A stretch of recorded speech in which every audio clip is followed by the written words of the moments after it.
안녕하세요. 아다보 부모님들. 오늘은 학교 폭력보다 먼저 부모가 살펴봐야 하는 아이의 심리 경계에 대해 이야기해 보려고 합니다. 학교 폭력이라고 하면 우리는 보통 세 부류의 아이를 떠올립니다. 친구를 반복해서 괴롭히는 아이, 반복해서 괴롭힘을 당하는 아이, 그리고 옆에서 아무 말도 하지 못하는 아이입니다. 부모들은 자연스럽게 이런 걱정을 합니다. 우리 아이가 피해자가 되면 어떡하지?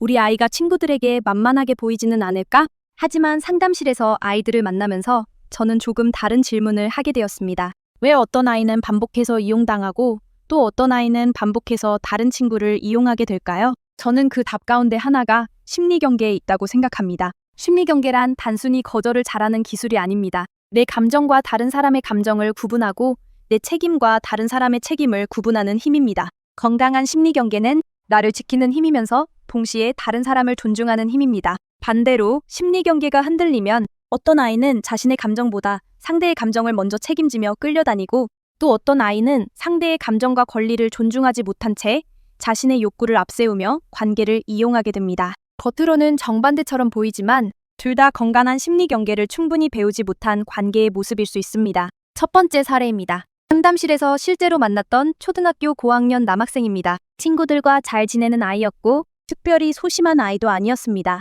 그런데 이상하게도 친구들은 늘 이 아이에게만 심부름을 시켰습니다. 매점을 다녀오라고 하고 하기 싫은 일을 대신 부탁했습니다. 부모님은 답답했습니다. 싫다고 하면 되잖아. 하지만 아이는 늘 같은 말을 했습니다. 괜찮아요. 제가 하면 돼요. 상담을 해보니 정말 괜찮은 것이 아니었습니다. 친구가 싫어할까봐, 친구들이 자신을 빼고 놀까봐, 관계가 끊어질까봐 계속 참고 있었던 것입니다. 이 아이는 친구에게 이용당한 것이 아니라 관계를 잃지 않기 위해 자신의 기준을 먼저 포기하는 방법을 배우고 있었습니다. 두 번째 사례입니다. 이번에는 부모님이 상담을 의뢰한 아이가 오히려 친구를 반복해서 이용하는 경우였습니다. 초등학교 5학년 남학생이었습니다. 부모님은 스마트폰 사용을 엄격하게 관리하고 계셨습니다. 게임 시간도 정해져 있었고 인터넷도 제한되어 있었으며 밤에는 휴대폰을 부모님께 맡겨야 했습니다. 부모님의 기준은 분명했습니다. 아이를 건강하게 키우고 싶었던 것입니다. 그런데 학교에서는 조금 다른 관계가 만들어지고 있었습니다. 아이 곁에는 스마트폰을 비교적 자유롭게 사용할 수 있는 친구가 있었습니다. 그 친구는 성격이 순하고 부탁을 잘 거절하지 않는 아이였습니다. 우리 아이는 쉬는 시간과 방과 후가 되면 늘 그 친구 곁에 있었습니다. 친구의 스마트폰으로 게임을 하고 영상을 보고 인터넷을 이용했습니다. 부모님은 처음에는 좋은 친구를 사귀었다고 생각했습니다. 하지만 상담을 하면서 조금 다른 모습이 보였습니다. 우리 아이는 그 친구 자체보다 그 친구가 가지고 있는 스마트폰을 필요로 하고 있었습니다. 그러다 보니 게임 좀 하자, 영상 좀 보여줘, 잠깐만 빌려줘 라는 요구가 점점 많아졌습니다. 그리고 친구가 거절을 잘 못한다는 사실도 자연스럽게 이용하게 되었습니다. 결국 그 친구는 친구라기보다 자신의 욕구를 해결해주는 인간 와이파이 같은 존재가 되어가고 있었습니다. 이 아이는 나쁜 아이가 되고 싶었던 것이 아닙니다. 하지만 자신의 욕구를 채우기 위해 상대의 기준을 존중하지 않는 관계를 배우고 있었습니다. 저는 이것 역시 심리 경계의 문제라고 생각합니다. 이 두 아이는 전혀 달라 보입니다. 한 아이는 계속 이용당합니다. 다른 아이는 계속 이용합니다. 하지만 공통점이 있습니다. 둘 다 건강한 관계의 기준을 배우지 못하고 있다는 것입니다. 한 아이는 관계를 잃지 않기 위해 자신을 포기합니다. 다른 아이는 자신의 욕구를 위해 상대를 포기합니다. 심리 경계는 이 두 극단 사이에서 나도 존중하고 상대도 존중하는 관계를 배우는 힘입니다. 그렇다면 부모는 어떻게 심리 경계를 키워줄 수 있을까요?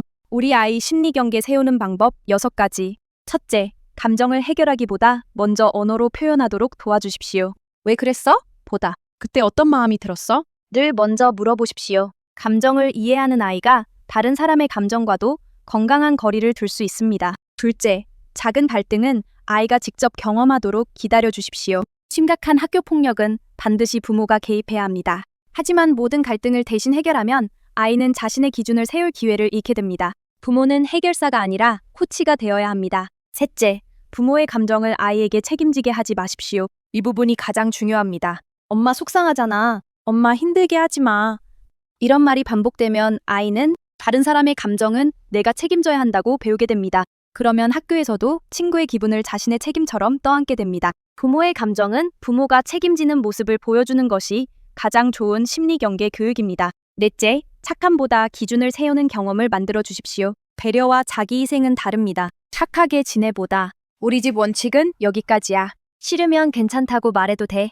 라는 경험을 더 많이 만들어 주십시오. 5째, 부모가 먼저 건강한 심리 경계를 보여주십시오. 아이는 부모의 말을 배우기보다 부모의 관계를 배웁니다. 상대를 존중하면서도 자신의 기준을 지키는 부모의 모습을 보며 아이도 심리 경계를 배웁니다. 마지막으로 실패를 막아주기보다 회복을 함께 경험하십시오. 아이는 평생 친구와 갈등을 겪으며 살아갑니다. 중요한 것은 상처를 받지 않는 것이 아니라 상처를 받아도 다시 일어설 수 있는 힘입니다. 친구와 다투기도 하고 거절했다가 관계가 어색해질 수도 있습니다. 그때 부모가 괜찮아, 다음에는 어떻게 해보면 좋을까? 하며 함께 회복하는 경험을 만들어준다면 아이는 상처를 받아도 자신을 잃지 않는 사람으로 성장하게 됩니다. 마지막으로 심리 경계를 정리하며 이해해 볼까요? 심리 경계는 나를 지키는 힘이면서 동시에 다른 사람을 존중하는 힘입니다. 그리고 조금 더 나아가 이렇게도 말하고 싶습니다. 심리 경계는 상처를 받지 않는 능력이 아니라 상처를 받아도 나를 잃지 않는 능력입니다. 부모가 해야 할 참교육은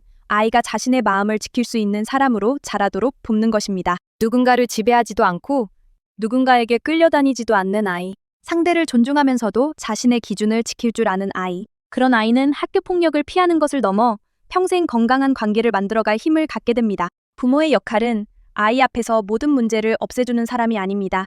또 모든 것을 아이 혼자 감당하게 내버려두는 사람도 아닙니다. 아이가 넘어질 때마다 대신 걸어주는 사람이 아니라 넘어져도 다시 일어설 수 있도록 곁을 지켜주는 사람입니다. 저는 그것이 부모가 아이에게 줄 수 있는 가장 큰 참교육이라고 생각합니다. 참교육은 학교에서 잘못된 아이를 바꾸는 것에서 시작되지 않습니다. 가정에서 건강한 심리 경계를 배우는 아이를 키우는 것에서 시작됩니다. 계속해서 아이를 깊이 있게 이해하고 싶다면 구독으로 이어가 주세요. 아다보 부모님들을 응원합니다.